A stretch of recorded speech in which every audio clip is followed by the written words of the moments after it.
नमस्कार। आज के हिंदी शिक्षण में मैं डॉक्टर शक्ति प्रसाद उनियाल, विद्यालयी शिक्षा उत्तराखंड, आपका स्वागत करता हूं।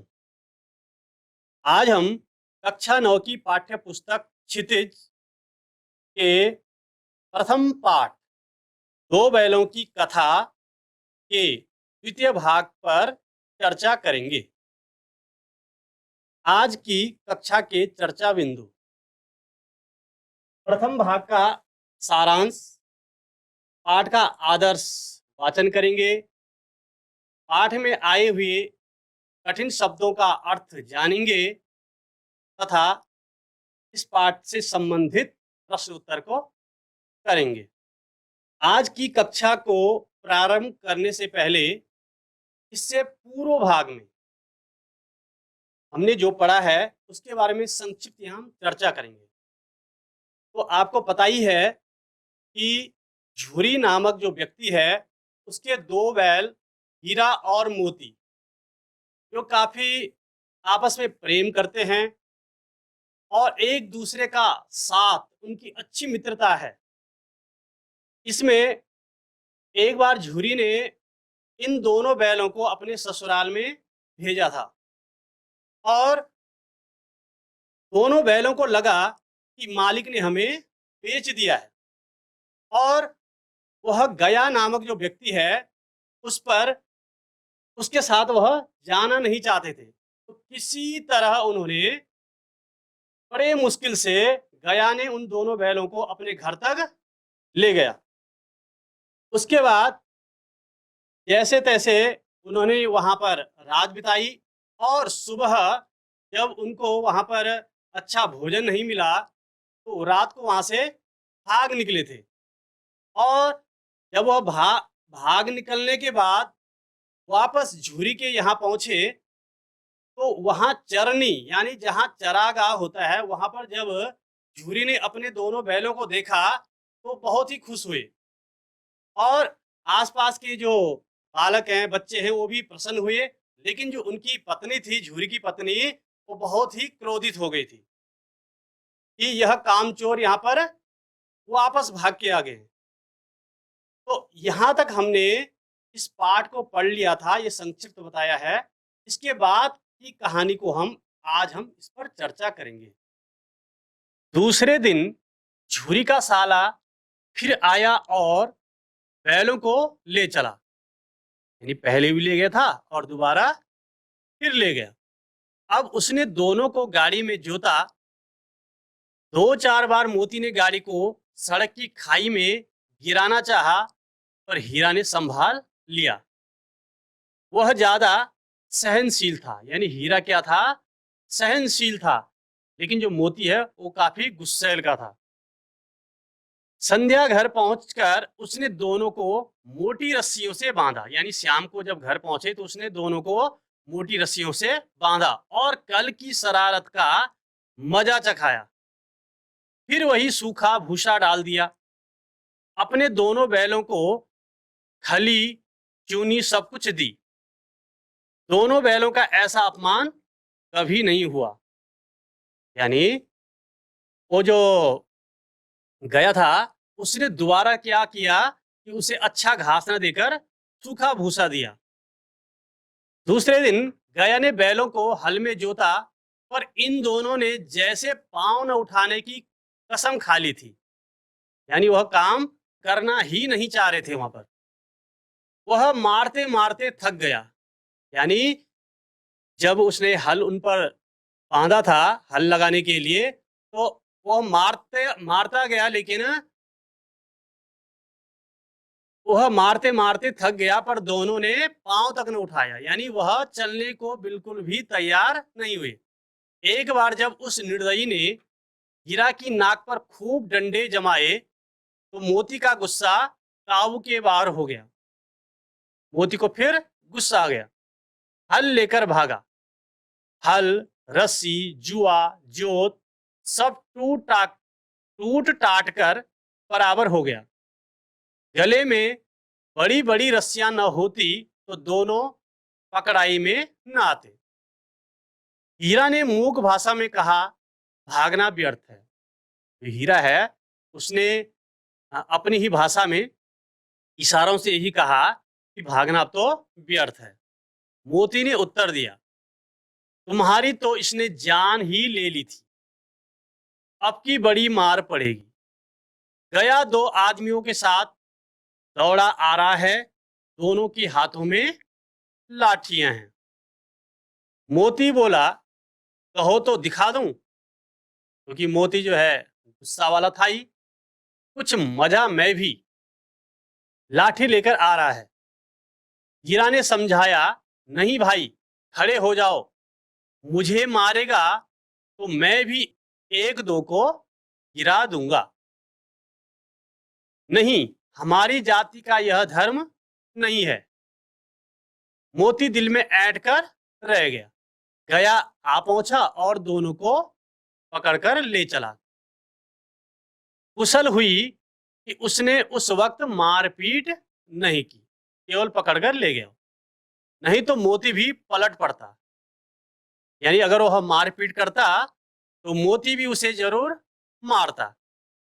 उसके तेवर देखकर गया और उसके सहायक समझ गए कि इस वक्त टाल जाना ही मसलहत है, यानी भलाई है। हमारा इसी में भलाई है कि हम इन 2 बैलों के सामने अभी कुछ न करें इनके साथ।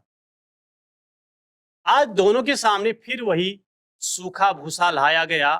दोनों चुपचाप खड़े रहे। घर के लोग भोजन करने लगे। उस वक्त छोटी सी लड़की 2 रोटियां लिए निकली और दोनों के मुंह में देकर चली गई। उस एक रोटी से इनकी भूख तो क्या शांत होती, पर दोनों के हृदय को मानो भोजन मिल गया। यानी जो छोटी बालिका है उसने एक एक रोटी दी, लेकिन उससे उनकी भूख तो कहाँ शांत होती। पर वो कहते हैं कि मानो उनके हृदय को मानो भोजन मिल गया है, यानी कुछ तृप्ति हुई है। क्योंकि प्यार से अगर कोई कुछ भी दे तो अच्छा ही होता है। यहाँ भी किसी सज्जन का वास है। यानी सज्जन कौन है? वह लड़की। लड़की किसकी थी? भैरव की। तो लड़की भैरव की थी। उसकी माँ मर चुकी थी। सौतेली माँ उसे मारती रहती थी, इसलिए इन बैलों से उसे एक प्रकार की आत्मीयता हो गई थी। क्योंकि जो इन 2 बैलों के साथ हो रहा था वही उस बालिका पर भी होता था। क्योंकि वो जो भैरव की लड़की थी उसकी माँ क्या थी? सौतेली। और सौतेली माँ उसे हमेशा मारती रहती थी। इसलिए इन 2 बैलों से उनको क्या हो गई थी? उस बालिका को आत्मीयता हो गई थी। दोनों दिन भर जोते जाते, डंडे खाते, अड़ते, शाम को थान पर बांध दिए जाते, यानी जहां पर बांधने वाला स्थान है। रात को वही बालिका उन्हें 2 रोटियां खिला जाती। प्रेम के इस प्रसाद की यह बरकत थी कि 2-2 गाल सूखा भूसा खाकर भी दोनों दुर्बल न होते थे।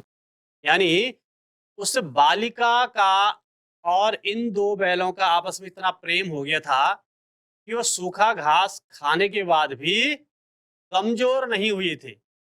मगर दोनों की आंखों में रोम रोम विद्रोह भरा था। उन दोनों में विद्रोह भरा था। अब यहाँ अर्थ आप देख सकते हैं, कोई विद्रोह किसी उत्पीड़न की स्थिति और अस्वीकृति की भावना से उत्पन्न होता है। यानी क्योंकि उनका उत्पीड़न हो रहा था, तो उत्पीड़न होने के कारण विद्रोह तो होना ही था। एक दिन मोती ने मूक भाषा में कहा, अब तो नहीं सहा जाता हीरा। मोती कह रहा है हीरा के लिए कि अब हमसे सहन नहीं हो पा रहा है। क्या करना चाहते हो? ऐसा कौन कहता है? हीरा। एक आध को सींगों पर उठाकर फेंक दूंगा। मोती कहता है कि एक आध को तो मैं सींगों पर उठाकर फेंक दूंगा, लेकिन जानते हो वह प्यारी लड़की जो हमें रोटियां खिलाती है उसी की लड़की है, जो इस घर का मालिक है। यानी इस घर का जो मालिक है वो उसी की लड़की है जो हमें रोटियां देती है, जिससे हमारा हमारा प्रेम हुआ है। यह बेचारी अनाथ न हो जाएगी। यानी अगर हम इसके मालिक को, इसके पिता को, इनको मारेंगे तो अनाथ हो जाएगी। तो मालकिन को ना फेंक दो, कहता है मोती कि मालकिन को ही फेंक देता हूं। वही तो उस लड़की को मारती है। तो कहता है लेकिन औरत जात पर सींग चलाना मना है, यह भूले जाते हो। लेखक का उद्देश्य यहाँ पर कि औरत पर जो है हमें हाथ नहीं चलाना चाहिए। तो यहाँ बैल कह रहे हैं कि औरत जात पर सींग नहीं चलाना चाहिए, तुम तो किसी तरह निकलते ही नहीं देते, बताओ उड़ाकर भाग चले। हाँ यह मैं स्वीकार करता हूं, लेकिन इतनी मोटी रस्सी टूटेगी कैसे? किसी को नहीं मारना है, हमें केवल यहाँ से भागना है, यह वो कहना चाहते हैं। इसका एक उपाय है, पहले रस्सी को थोड़ा सा चबा लो, फिर एक झटके में जाती है। रात को जब बालिका रोटियां खिलाकर चली गई, दोनों रस्सियां चबाने लगे। जब वो बालिका जो है, रात को उसने उन दोनों बैलों को रोटियां दी, उसके बाद जो है वह रस्सियां चबाने लग गए ताकि रस्सी टूट जाए। पर मोटी रस्सी मुंह में ना आती थी, बेचारे बार बार शोर लगाकर रह जाते, वो बार बार जोर लगा रहे थे। सहसा घर का द्वार खुला और वही लड़की निकली। दोनों सिर झुकाकर उसका हाथ चाटने लगे। वह बालिका आई और दोनों बैल उसके हाथ चाटने लगे, यानी प्रेम करने लगे।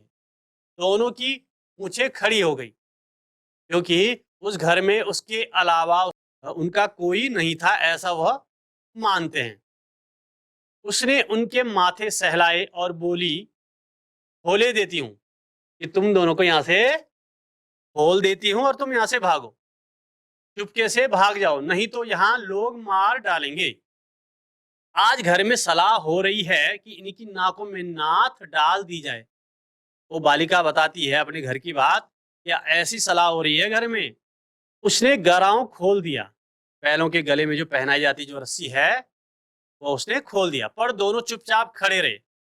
मोती ने अपनी भाषा में पूछा, अब चलते क्यों नहीं? तो हीरा ने कहा, चले तो, लेकिन कल इस अनाथ पर आफत आएगी, कहीं हम यहाँ से भागे और इस बालिका को इनके घर वाले मारेंगे कि तुमने इन दोनों बैलों को क्यों छोड़ा।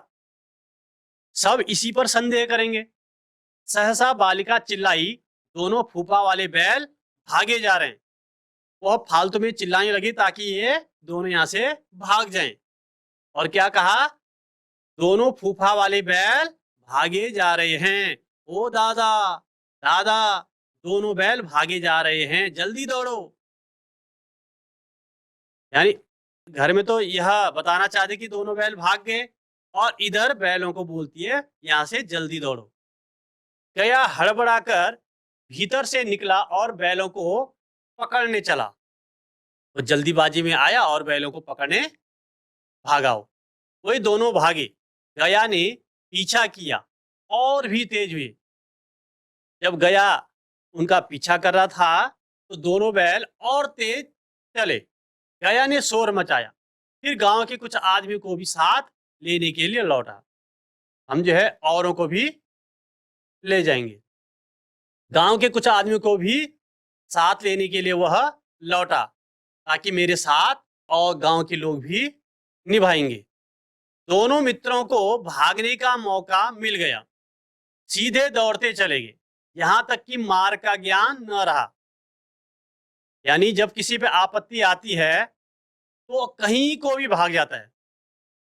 जिस परिचित मार्ग से आए थे उसका यहाँ पता न था, यानी वो भागते चले, उनको कुछ पता नहीं हम कहाँ जा रहे हैं, कौन सा रास्ता सही है कौन सा गलत है। और ऐसा इंसानों के साथ भी होता है। नए नए गांव मिलने लगे, तब दोनों एक खेत के किनारे खड़े होकर सोचने लगे अब क्या करना चाहिए। जब वो भागते गए, जब उनको रास्ते का कुछ पता नहीं चला, अब कहाँ जाना क्या जाना, तो आपस में चर्चा करते हैं कि अब क्या करना चाहिए। हीरा ने कहा, मालूम होता है राह भूल गए।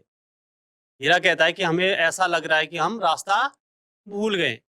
फिर मोती कहता, तुम भी बेतहासा भागे, वहीं उसे मार गिराना था हमने। आपस में चर्चा कर रहे हैं कि हमने उसी को वहीं गिराना था, क्यों भागना था, हमने जो अपना रास्ता ही भूल दिया। उसे मार गिराते तो दुनिया क्या कहती, हीरा कहता है वो अपना धर्म छोड़ दे, लेकिन हम अपना धर्म क्यों छोड़ें? यानी वो अपना धर्म छोड़ रहा है, हमें मार रहा है, हमें भगा रहा है, लेकिन हम अपना धर्म उसे मारने के लिए क्यों छोड़ें?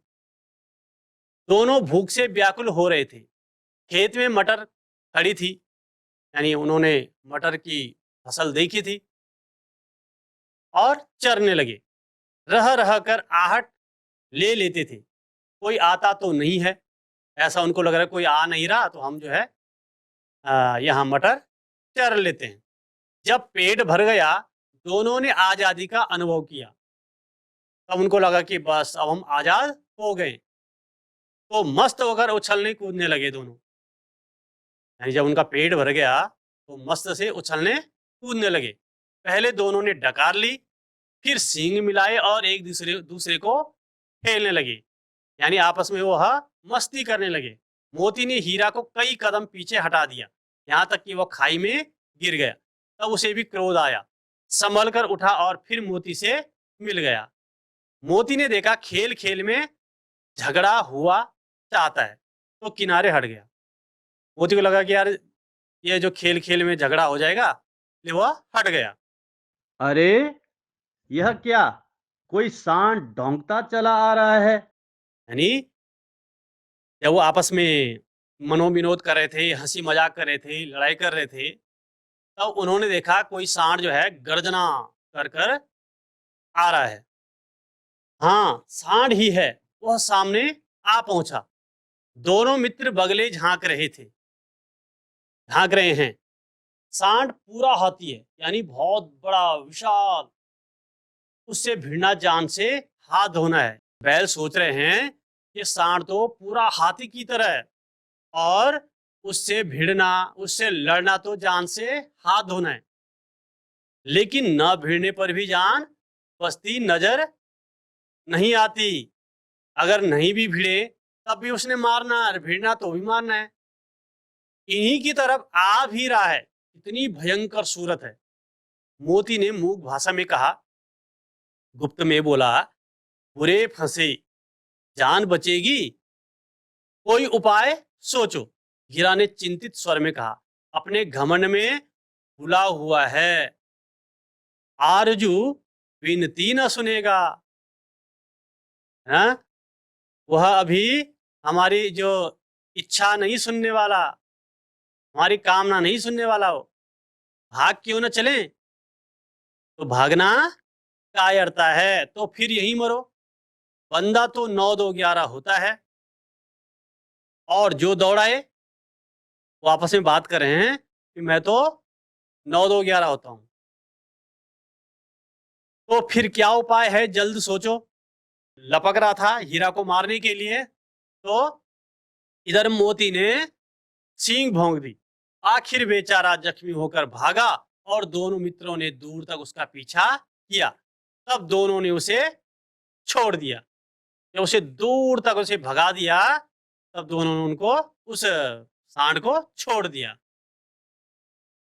दोनों मित्र विजय के नशे में झूमते चले जाते थे, क्योंकि भाई आज उन्होंने हाथी जैसे सांड को भगाया था। अब घर कैसे पहुंचेंगे वह सोचो। अब उनको घर जाने की चिंता होने लगी। तो दूसरा कहता है पहले कुछ खा लें, तो सोचे। सामने मटर का खेत था ही, मोती उसमें घुस गया। हीरा मना करता रहा, पर उसने एक न सुनी। अभी 2 ही 4 ग्रास खाए थे कि 2 आदमी लाठियां लिए दौड़ पड़े और दोनों मित्रों को घेर लिया। दोनों हीरा मोती को घेर लिया। हीरा तो मेड़ पर था, निकल गया, यानी वो ऊपर ही था, एकदम खेत पर नहीं उतरा था, इसलिए वो निकल गया। मोती सींचे हुए खेत में था, यहाँ गीला हो रखा था। उसके खुर कीचड़ में धंसने लगे, न भाग सका। पकड़ लिया। हीरा ने देखा संगी संकट में, कि दोस्त तो संकट में है, तो लौट पड़ा, यानी वापस आ गया।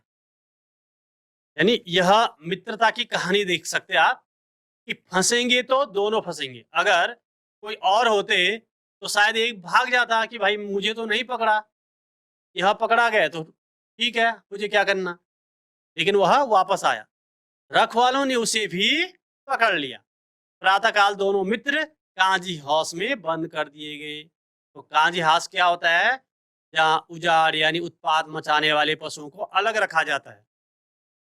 दोनों मित्रों को जीवन में पहली बार ऐसा साबिका पड़ा, ऐसा सरोकार हुआ, ऐसा वास्ता पड़ा उन पर कि सारा दिन बीत गया और खाने को एक दिन का भी न मिला। क्योंकि कांजी हाउस तो ऐसा था ही कि जो है ऐसे पशुओं के लिए था वो जो किसी अन्य की खेतों में समझ ही में न आता था। यह कैसा स्वामी है? उनका समझ में नहीं आ रहा कि यह कैसा स्वामी जिसने एक भी तिनका उनको खाने को नहीं दिया। इससे तो गया फिर भी अच्छा। अब उनको जो है गया अच्छा लगने लगे, क्योंकि गया से भी और बेकार उनको यह आदमी मिल गया। यहाँ कई भैंसे थी। उस कांजी हाउस में कई भैंसे थी, कई बकरियां, कई घोड़े, कई गधे, पर किसी के सामने चारा था। सब भूखे से बिलबिला रहे थे। सब जमीन पर मुर्दों की तरह पड़े थे। रात को भी जब कुछ भोजन न मिला तो हीरा के दिल में विद्रोह की ज्वाला दहक उठी। यानी हीरा जो है गुस्से में हो गया, लड़ने को तैयार हो गया। मोती से बोला, अब तो नहीं रहा जाता मोती। मोती ने सिर लटकाए हुए जवाब दिया, मुझे तो मालूम होता है प्राण निकल रहे हैं। इतनी जल्दी हिम्मत ना हारो भाई, यहां से भागने का कोई उपाय निकालना चाहिए। यहां से कैसे भागा जाए इसका उपाय हमको देखना पड़ेगा। तो छात्रों, यह काफी बड़ा अध्याय है। आज के इस शिक्षण में हम इतना ही पढ़ाते हैं। इसकी आगे चर्चा करेंगे। मूल्यांकन। गांव में बाल सभा ने हीरा और मोती को अभिनंदन पत्र देने का निश्चय किया था। उन्होंने ऐसा क्या कार्य किया कि बाल सभा ने यह निर्णय लिया? इसके 4 ऑप्शन हैं। स्त्री को मारकर भाग आए थे, गया के यहाँ से भाग आए थे, कसाई को मारकर झूरी के पास लौट आए थे, गांव से चोरों को मार भगाया था।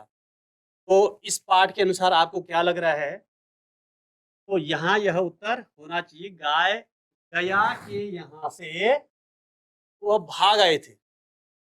अगला प्रश्न है, हीरा और मोती में यदि गहरी मित्रता न होती तो उनका क्या होता? दोनों बहुत पहले घर पहुंच जाते, दोनों कुछ तय नहीं कर पाते, दोनों विषम परिस्थितियों से लड़ नहीं पाते, दोनों समय के अनुरूप स्वयं को ढाल नहीं पाते। तो इसका उत्तर हो जाएगा, दोनों विषम परिस्थितियों से लड़ नहीं पाते। हीरा और मोती में यदि गहरी मित्रता न होती तो दोनों जो है, जो उनके सामने कठिन कठिन परिस्थितियां आई, उससे वह दोनों लड़ नहीं पाते। अगला है, लेखक ने दोनों बैलों में से सहनशील शब्द का प्रयोग इसके लिए किया है। इन दोनों में से एक सहनशील है। हीरा या मोती, हीरा मोती दोनों, इनमें से कोई नहीं।